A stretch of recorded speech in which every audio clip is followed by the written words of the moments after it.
Hello, you gorgeous people. Welcome back to another raw and unfiltered episode of Rehab to Riches, the only podcast designed to take you from rehab to getting rich AF. Yes, because basic gratitude is for basic bitches. The research is in gratitude no longer works for you. Okay, so maybe that was a bit clickbaity, but it's true, and we tried. Okay, so let's get into it. And together, we're the no nonsense coaches you never knew you needed. Our tagline, from rehab to riches, because second chances are sexier than ever. And we met 5 years ago in rehab. True story. Okay. Today we've got a juicy topic that's hotter than a trending TikTok challenge. Brace yourselves because basic Basic gratitude basic is for gratitude is for basic basic bitches. But hey, before you check out thinking you already have a gratitude practice, you know what the deal is, hear us out. We're definitely not here to rain on your gratitude list. We're actually here to give it a major upgrade based on brand new research from Dr. Andrew Huberman. That's right. We're all about aligning your mindset with success and breaking free from those basic beliefs that are as outdated as your MySpace profile. Okay, you dinosaur, what is MySpace? Oh, wait, I think I saw that at the Container Store. Eat shit and live forever. No, wait, why don't you just send it to my AOL account? Please put me on your do not call list. Queen, you know I love you to life. Anyways, we all know those gratitude lists that are supposed to shift your mindset, but new research is saying that we need to actually flip it on its head for lasting, deeper benefits. And I've been doing gratitude lists for the past few years. Like every single morning before I get out of bed, I'll write down 5 things that I'm grateful for. But lately, I noticed that it just wasn't hitting the same way. Oh, please don't say that. You said lasting and deeper benefits. You know I've been celibate for 2 years, you whore. Dear God, everything is not about your man problems. Fake news. I have no man problems. Okay, anyways. Andrew Huberman explains that explains gratitude as a pro-social behavior or mindset, which allows us to be more effective in interactions with other people, including ourselves. Gratitude actually helps us lean into and engage with details of sensory experiences, and repeating those practices can actually shift the neural balance in favor of the pro-social circuit that makes you more likely to engage in activities and opportunities that bring you closer to achieving your goals. Yep. Grab your notepads because you're going to want to jot this down, honey. Basic gratitude lists are so 2020 ew. So, what Huberman says is that creating gratitude narratives are actually so much more powerful than just writing a list. So, what this means is instead of saying, today I'm grateful for blank, you want to create a story behind it and give that story meaning, adding your emotions from the experience, that helps rewire your brain's neurocircuitry and create lasting physical and mental health benefits. According to Huberman, neural circuit studies show that certain practices are much more effective than others in strengthening the neurochemical effects of gratitude. So these are things like receiving and perceiving genuine gratitude, both of which require the essential element of a story or narrative. Like you actually have to get the context, like I'm grateful for this podcast because it brings me and Oliver together and a chance to share things, with the world. You got to add that story, that emotion. Okay, so what I'm picking up is that 2023's gratitude list, which was just a basic list of I am grateful for, is not gratituding because we need context and you need a deeper narrative that's tied into your identity. Exactly. It's actually the gratitude lists are actually giving like borderline toxic positivity vibes. So I swear this video came along at just the right time because after years of doing my same gratitude list, I found this video on gratitude narratives and I realized what the issue was is it was hard for me to feel the gratitude when I was basically writing down the same things every day that I was grateful for. Like I'm grateful for my dog, for my mom, for Oliver. Like I realized that what his research says seems to be really true for me. Yeah, I mean, yes, I get it. But like, I love a good list. I mean, call me that gay guy, but like, Angie's list, Okay, vetoed because off topic. So let's reel it Okay. in, Hype. Okay. Okay. You rich bitch. Okay. Here's a good list for you. What about the Forbes billionaires list? Now we're talking. I love the last minute save there. You're so ADHD, autism spectrum, and I am here for it.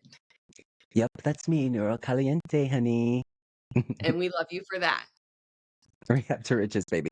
Okay, so back to how gratitude leads to abundance.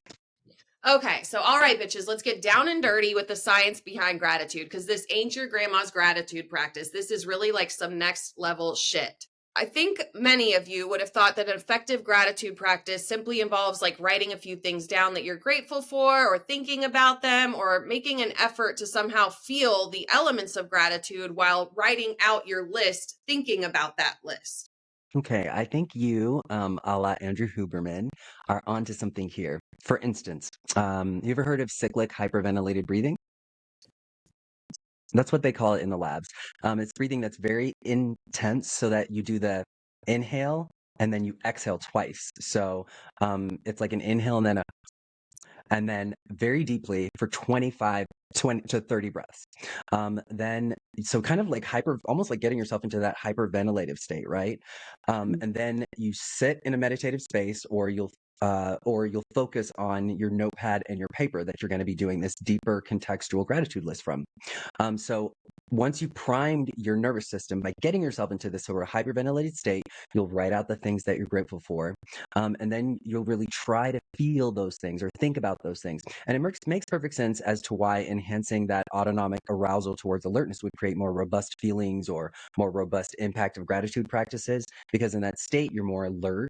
And therefore, you're able to bring more detail, more richness to the perception and understanding of what those things on your list happen to be, right? So you're priming yourself. You're doing this breathing that kind of gets you into that aroused state. And I should say that there are numerous other approaches to this, sort of self-help type stuff and self-actualization seminars. But people will do things like cold baths, or they'll do chanting, or they'll have any number of different experiences, all of which are mainly geared towards what they call autonomic arousal.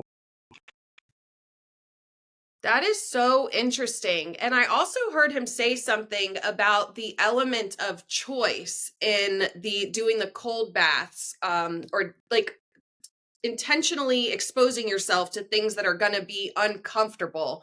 And the Mm, research shows like when they had a mouse that they were forcing to run on a treadmill was different than when they somehow like incentivized the mouse to like want to run and do those things. So it's like when you're intentionally choosing to embrace discomfort, you can change the meaning behind these events and things that are happening to you.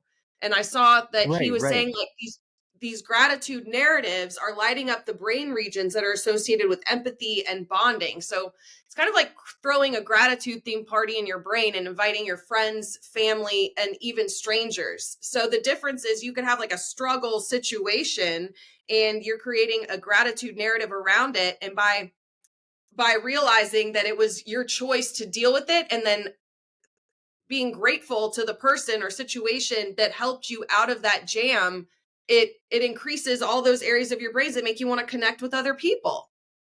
Yeah, that's so cool. So that's so cool. So you were talking about the study that Huberman also referenced, where they forced the mat to sort of run on that little like treadmill pinwheel thing. But they also in that study, there's a social aspect to it where they had two rats, and so one rat was running on the treadmill voluntarily, while another rat was forced to do it. And then they added another component, which is that when the other rat was forced to do it, it would it would also activate the other rats, his as Uh, well. And so that social component is so important. So it's about a deeper component of this gratitude that makes it, that's the reason why what makes it pro-social is that it's about connecting it to the people around us. So having a narrative that's connected to someone else. So integral to my gratitude narrative. So I used to say I was just grateful for Manny because met Manny in rehab, and then just one day, and then we sort of disappeared. But a deeper gratitude narrative, which is sort of what Huberman's talking about and what we're talking about today, would be connecting it to the meaning that it has for me now. And it's specifically connected to the struggle that it has for me now. So instead of just saying I'm grateful for Manny, I'm grateful for Manny because it's so important in the place that I am now, in my place of learning about debt, learning about wealth. Like she's integral to that. That's the expertise. She's got a workshop on that. So those things connect to my deeper meaning. It's not just a simple gratitude list of I'm great for Manny because she's a wonderful, beautiful, young woman. It's I'm grateful her because of the ways that she fits into my life. And so by tying in that deeper meaning, it really makes me think of of a really powerful law of attraction practice, right? Something that resounds wherever I go. It's like we're all in this together. And you know what happens next? The release of oxytocin when that happens. So when I go through a stressful situation, like the ice bath, and I've added the context of, oh, I know this is going to lower my inflammation. It's going to make me better. Even though I have that stress response, my brain rewires it. It mediates the context, and so it enables me to go through struggle because my brain knows, hey, we've got this. It's like a love fest in your neural circuits. I just love all this all natural release of dopamine, oxytocin, serotonin, because I love a good neurotransmitter party. Right. We were So hitting it hard it's back in the day. We didn't know anything about like getting it just natural. right, right. Who knew? So he's really got the science to back it up. He's saying when you share your gratitude narratives, you're not just connecting with others, you're strengthening the fabric of your social bonds. Yeah. It's It's like a like a neural neural trust fall. trust fall. Sorry. Yeah, I love that. So let's remember gratitude narratives aren't just about us. So they're pro social. So your gratitude narrative is about building stronger connections with the world around you. And so Huberman has kind of given us this roadmap. And so it's time to hit the gratitude highway. Okay, so here's the deal. Instead of writing down a list, we're going to create a gratitude narrative. Take it away, Manny. So instead of writing your boring old 2023 gratitude list, we're going to create a gratitude narrative. And the way it works is you're going to first write down a struggle. So for me, it was when I was just starting out in my coaching business. I was questioning everything. Like, was I ever going to be able to help anybody? I felt really lonely. Like, that's a part of entrepreneurship. I Mm, feel like people don't talk about as much. There's so much like glam and like creating freedom and loving your job and all of that, but the hard part is like you don't know if this is going to work, and that was really scary. And yeah. so I had been working with a new client for a few weeks when she sent me a text. She just told me like how much I had helped her. She does like Facebook ads for, she works for herself, but she does ads for different clients. And before working with me, she'd only been able to charge 500 a month to do these ads. And it can be very like time intensive, but because of our work together, she had this new client approach her through one of her networking groups and wanted her to take on like 3 different ads, things. But long story short, she sent a proposal to this client for $9,000 for the duration of the contract, and the client just paid in full. And literally in that moment, I just felt this like huge sense of relief. Like it was verification from the universe that what what I'm doing, like what I'm doing with my life, it's actually helping. It made me feel like I Wow. was on track. Oh, that's amazing. That is awesome. Okay, so heartening. So, people, here's your 4-step gratitude upgrade, courtesy of Manny and Huberman. Okay, so first I want you to write down your struggle, make it juicy. Get into like that nitty-gritty detail about like something you are currently struggling with or that you were, and just get into it. Yeah, so you've written down your struggle, you've made it juicy, and now 2, we want you to spill the beans on the pro-social aspect. Who came to your rescue, including other people with real meaning. This has to be an authentic narrative, makes it that much more powerful. And then 3, I want you to break down those emotions. Like, what did that person coming to rescue, how did that impact your life? Like, what was the effect that this person or situation had, like moving you towards where you want to go? What does that mean? What did that mean for your future? Yeah. Okay. And so now it's 4. It's time to turn those lists into rocket fuel for your life. This is where you really just express the gratitude, the positive part, and you list it out. Let's do this. Gratitude narratives take those lists to a whole new level. It's not about writing stuff down, it's about storytelling. And you know what happens when we tell a good story, a good narrative? Both sides of our brains light up like Times Square on New Year's Eve.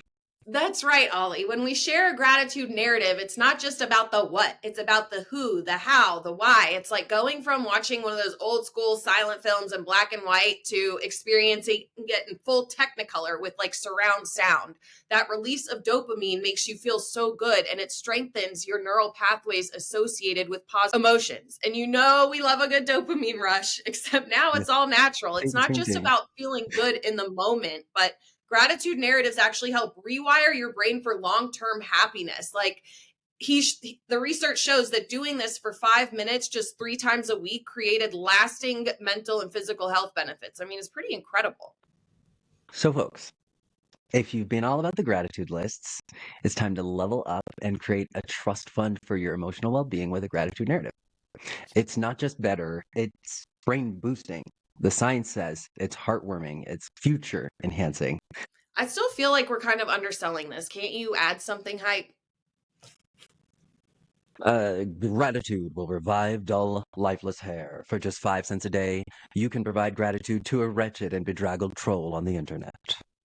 Goddess, what is wrong with you? Gratitude works for you, and you have gorgeous hair. Oh, well, thank you. It did get me my Lexus that I put on the vision board. OMG, and that's our segue. Don't be basic, bitches. Subscribe. To rehab Rehab to to riches. riches. See you next week. Same face, same crime. Aw, you fucking rock. I just love your aura. I want to be reincarnated as your eyebrows. And we love your perfect butt. Bye. Yay.